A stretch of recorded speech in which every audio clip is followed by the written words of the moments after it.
Si tu finis tes journées à plat et que tu sais même pas comment tu tiens jusqu'au soir et que c'est pas mieux après une nuit de sommeil, alors cet épisode est pour toi. On va parler de ce qui se passe vraiment dans ta journée et de ce que tu peux changer concrètement et facilement dès aujourd'hui.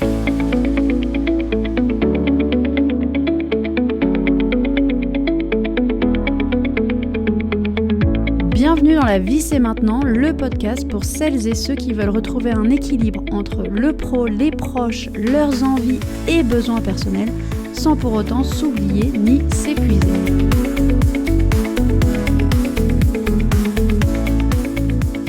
Aujourd'hui, je réponds à une question que je reçois souvent, c'est comment faire pour ne pas finir la journée complètement à plat. Parce que t'as beau dormir, t'as beau te lever avec de bonnes intentions et avoir potentiellement essayé déjà 1000 trucs, il y a des soirs, et soyons honnêtes, il y a un peu trop de soirs où t'arrives à la maison et t'es complètement éclaté. Et ce que je vais te partager aujourd'hui, c'est pas juste des astuces de plus à ajouter dans ta liste, c'est vraiment comprendre ce qui se passe dans ta journée à plusieurs niveaux différents pour que tu puisses agir là où ça change vraiment quelque chose. Et d'ailleurs, si tu restes jusqu'à la fin, tu repars avec une vision vraiment concrète de ce que tu peux ajuster dès aujourd'hui, dès demain. Et j'ai préparé un petit outil à télécharger, le lien est dans la description pour que tu puisses mettre ça en place vraiment facilement. Et on va commencer par une scène que tu connais, j'en suis sûre. C'est le soir, tu rentres à la maison après une journée de boulot, il y a ton ou tes enfants qui sont là, ils sont surexcités, il y a encore vraiment beaucoup de choses à faire entre le dîner, le bain, le repas, les devoirs, bref, tu connais le tunnel du soir.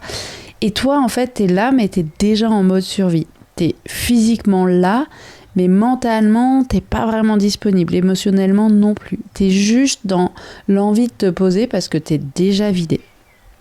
Côté émotionnel, du coup, c'est pas joli, parce que finalement, cette fatigue, elle crée de l'impatience, elle crée un besoin de calme qui est pas forcément compatible avec l'énergie qu'il y a à la maison, et invariablement, ça va amener des tensions, voire même des conflits, et souvent, c'est suivi de près par de la culpabilité.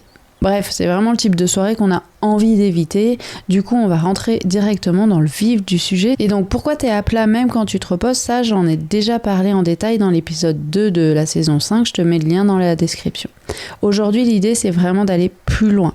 Qu'est-ce que tu fais ou qu'est-ce que tu ne fais pas dans ta journée qui t'amène à finir à plat en fin de journée? Et surtout, qu'est-ce que tu peux faire autrement? Et pour cela, on va l'aborder avec 3-4 points différents que t'as peut-être pas toujours vu comme ça. Et j'aime bien partir de la base du pilier physique, corporel. Alors dans le pilier physique, il y a un tas de trucs sur lesquels je vais pas m'éterniser parce que tu les as déjà entendus, mais je tiens quand même à les évoquer parce qu'on en minimise l'impact et à quel point c'est important. Il y a l'idée de manger équilibré. Manger équilibré, ça veut dire manger des choses qui nous apportent vraiment des calories, qui nous apportent vraiment des vitamines, des minéraux, etc. C'est pas forcément le fait de dire je mange que de la quinoa et des légumes cuits à la vapeur, mais c'est vraiment manger des choses qui nous apportent des calories, qui nous apportent de l'énergie. Et c'est boire régulièrement de l'eau. Les 8 cafés que tu bois dans la matinée, ça sert à rien. Et moi, pour ça, en fait, je ne me prive pas au niveau des calories. Je mange ce que j'ai envie de manger quand j'ai envie de le manger. Par contre, tout ce que je mange, c'est sain, c'est bio. Et je sais que c'est riche dans les vitamines, les minéraux dont j'ai besoin. Et je ne vais pas acheter mes légumes au supermarché du coin, même s'ils sont bio, parce que je sais qu'il y a moins de vitamines, il y a moins de minéraux dedans. Et par rapport à l'eau, j'ai vraiment pris un réflexe très simple, c'est d'avoir une gourde toujours à portée de main, parce que au moins quand je la vois, je pense à boire, que sinon je ne le fais vraiment pas, quoi. Mais c'est pas sur ça que j'ai envie de m'éterniser, c'est surtout sur ce qu'on minimise, et notamment les pics et les chutes de glycémie dans la journée. Et donc je reviens quand même à l'alimentation, mais le fait de manger vite et de manger mal, vite fait, entre deux réunions, entre un plat, en regardant un écran, en regardant un film, c'est vraiment un moyen pour avoir un crash d'énergie garanti 2 heures après le repas. L'idée de manger vite, c'est vraiment ce qui va empêcher à la digestion de se faire comme il faut et du coup de recevoir pleinement l'énergie de ce qu'on est en train d'assimiler, puisqu'à la base, manger, c'est quand même pour nous apporter de l'énergie. Du coup, c'est déjà de manger calmement, de manger tranquillement, et puis d'essayer de manger quelque chose qui a vraiment des calories. Si je mange un truc ultra transformé, ultra sucré, il n'y a pas les calories, il n'y a pas les vitamines, il n'y a pas les minéraux. Bref, ce que je veux dire là-dedans, c'est pas forcément qu'est-ce que tu dois manger, mais juste de prendre en compte que ça joue sur ton énergie parce que les pics et les chutes de glycémie sont vraiment importants. Et d'ailleurs, ça me fait penser à un livre, je te mettrai aussi le lien dans la description, qui parle de la glycémie et qui est assez incroyable. Il y a un truc de malade, moi je l'ai vraiment remarqué et ça fait toute la différence, c'est l'alcool du soir qui vraiment sabote ta journée du lendemain. Et quand je parle de l'alcool, ça peut être juste un verre. Et moi j'avais décidé là pendant plusieurs mois de ne plus boire une goutte d'alcool, et vraiment la différence entre je bois ne serait-ce qu'un petit peu de bière ou rien du tout, je sens mon sommeil qui est différent et je sens mon énergie du lendemain qui est différent. Et souvent on a tendance à pouvoir dire ah bah tiens, je suis fatiguée, j'ai passé une bonne journée, je mérite de boire un petit verre, sauf que ce petit verre là, bah il va entraîner la même chose pour le lendemain. Donc c'est vraiment à faire en conscience. Il y a encore 2 points que je veux aborder dans le pilier physique, c'est le fait de mettre du mouvement dans la journée. On a fait un épisode complet là-dessus avec Harmonie, je mettrai aussi le lien dans la description, mais le fait de faire du mouvement, mais je te parle pas de sport là, je parle vraiment le fait de juste pas rester assis 4 heures d'affilée sans bouger, de mettre un peu de mouvement léger, finalement c'est ça qui apporte de l'énergie. On peut avoir tendance à croire qu'on va moins bouger pour économiser son énergie, mais en fait c'est complètement l'inverse qui se passe. En fait quand on est sédentaire, on va moins produire d'énergie, alors que quand on relance la machine avec du mouvement, ça relance vraiment l'énergie, ça crée vraiment l'énergie. Et j'ai l'exemple vécu là où j'étais dans un séminaire à Paris, c'était il y a 2-3 ans déjà. C'était Martin Latulipe et 2 jours en salle au Grand Rex à écouter juste des conférences. À un moment donné, moi j'en pouvais plus. Et lui, il arrive sur scène et il met de la grosse musique, c'était du Nirvana je crois, et il fait bouger tout le monde. Et franchement, c'était vraiment incroyable, comme je suis passée de j'en peux plus, je suis plus étanche, j'arrive plus à écouter, je me sens fatiguée, à je saute partout et derrière boum, je retrouve mon attention et ma concentration. Donc l'idée, si tu travailles dans un bureau avec des gens, c'est pas forcément de mettre du gros rock pour arriver à retrouver l'énergie et à sauter dans tous les sens, mais le fait de prendre du temps déjà pour t'étirer sur ton bureau, pour mettre 10 minutes de marche à un moment donné dans ta pause, dans une pause que tu pourrais prendre ou à ta pause du midi, ou au moins ne serait-ce que d'avoir un ballon. Ils font des super beaux ballons d'assises maintenant à la place d'un fauteuil, ça permet de mettre du mouvement un peu en permanent, et c'est vraiment des choses qui permettent de gagner de l'énergie. Et même si ça paraît futile, ça a vraiment sa place et ça fait vraiment une différence et ça mérite d'être essayé quoi. Et pour finir ce pilier, du coup, je voulais aussi parler des compléments alimentaires parce qu'on entend beaucoup parler, il y a de plus en plus de marques qui font des compléments alimentaires. Et alors moi je suis quand même herboriste à la base, du coup c'est un sujet qui m'intéresse et j'avoue que j'ai un petit peu laissé toutes les tisanes que je pouvais faire à l'époque parce que ça demande du temps, ça demande de la réflexion et je suis dans une phase de ma vie où c'est plus difficile de suivre cette routine des infusions régulières, même si j'en bois quand même, mais je me suis un peu plus orientée vers les compléments pour que ce soit facile à prendre, pour que j'y pense et que je me dise pas à 22h, oh mince, j'ai pas fait mon infu, oh bah j'ai la flemme, je vais pas le faire maintenant, parce qu'en plus ça veut dire qu'il va falloir que je me relève dans la nuit, etc. Du coup, les compléments alimentaires, ça peut être effectivement super efficace. Je pense qu'il y en a plein qui servent à rien, genre les multivitamines, si tu manges bien, ça sert à rien. Mais par contre, je trouve qu'il y a d'autres choses qui sont nécessaires. Par exemple, moi je sais que depuis enfant, je suis régulièrement en carence de fer. Et ben oui, bien évidemment, j'essaie d'en mettre dans mon alimentation, mais je sais aussi que 1 à 2 fois par an, j'ai besoin de faire une cure de fer. J'ai remarqué que depuis que je prends du magnésium, et un bon magnésium, parce que j'en ai testé plusieurs et il y en a où ça faisait rien, mais depuis que je prends un bon magnésium, j'ai un sommeil qui est beaucoup plus profond, je récupère beaucoup mieux, je dors mieux et je me sens vraiment plus en forme. Donc je trouve qu'il y a vraiment des compléments alimentaires qui sont utiles, qui sont intéressants, à toi de voir lesquels sont utiles.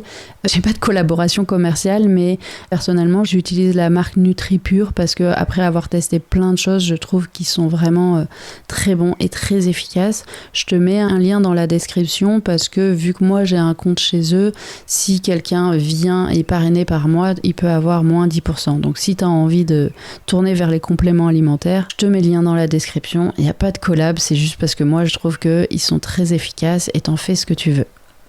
Forcément, tu t'en doutes, j'ai parlé du pilier physique en premier, donc je vais parler aussi du pilier mental et émotionnel, et on va commencer par le mental. Pareil, ici, il y a des trucs dont j'ai déjà parlé dans d'anciens épisodes, je te laisse aller les écouter, et je te mettrai les liens de ceux qui correspondent pour pas me répéter.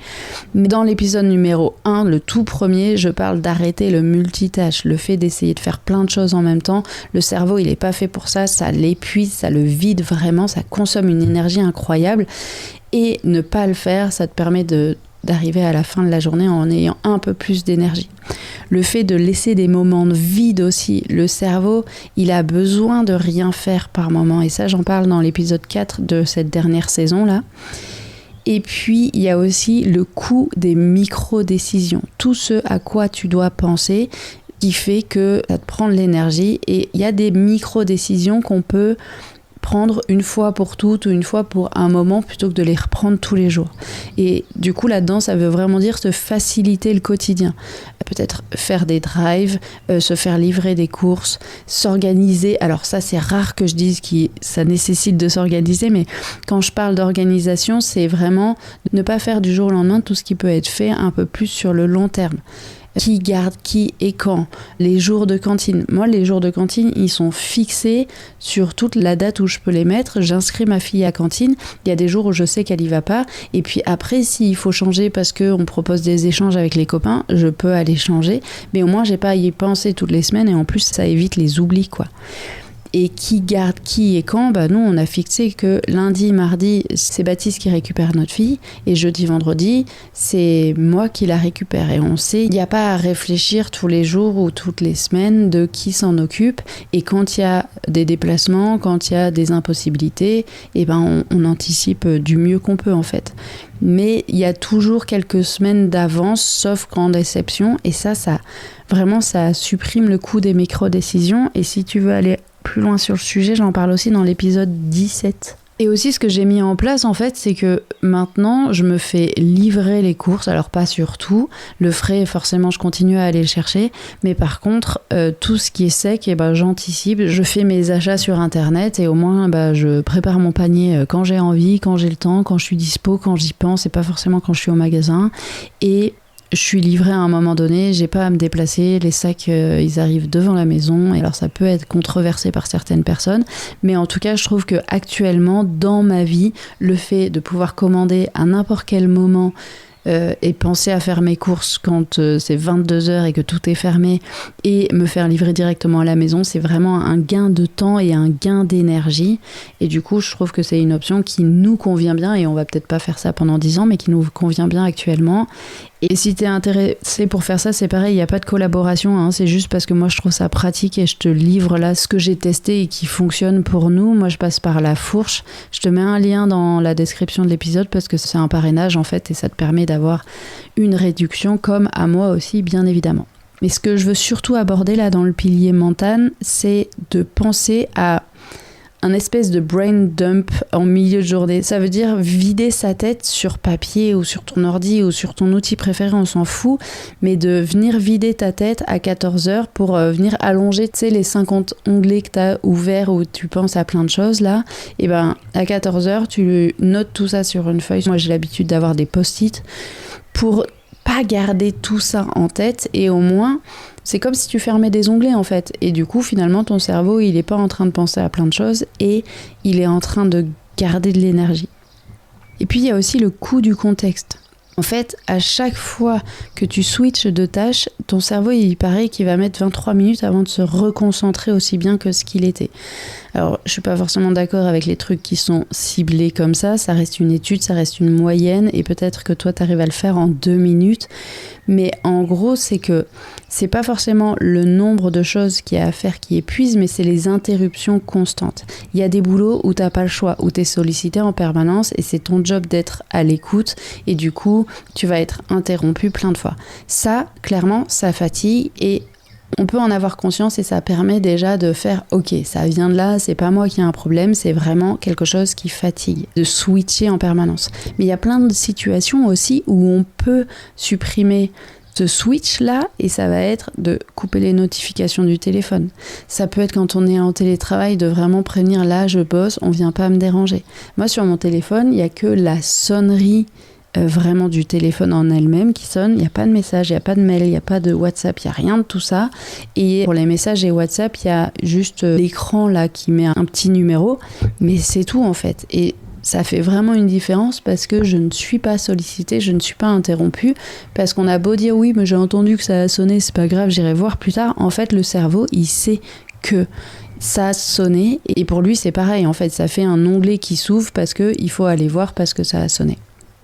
Donc tu t'en doutes, je vais aborder le pilier émotionnel maintenant. Alors, il y a la culpabilité qui bouffe de l'énergie de malade, mais je vais pas refaire un épisode sur ce sujet. Tu peux aller écouter l'épisode 5, là, celui de la semaine dernière. Et ce que je veux aborder là, c'est vraiment ce qui fait une différence, c'est de faire une transition entre tes différentes tâches. Tu as plusieurs casquettes forcément dans ta journée. Il y a le boulot, il y a ce que tu es quand tu es avec tes amis, il y a ce que tu es quand tu es dans la famille, ton rôle de parent là. Et l'idée dans ces transitions là, c'est de pas les enchaîner directement,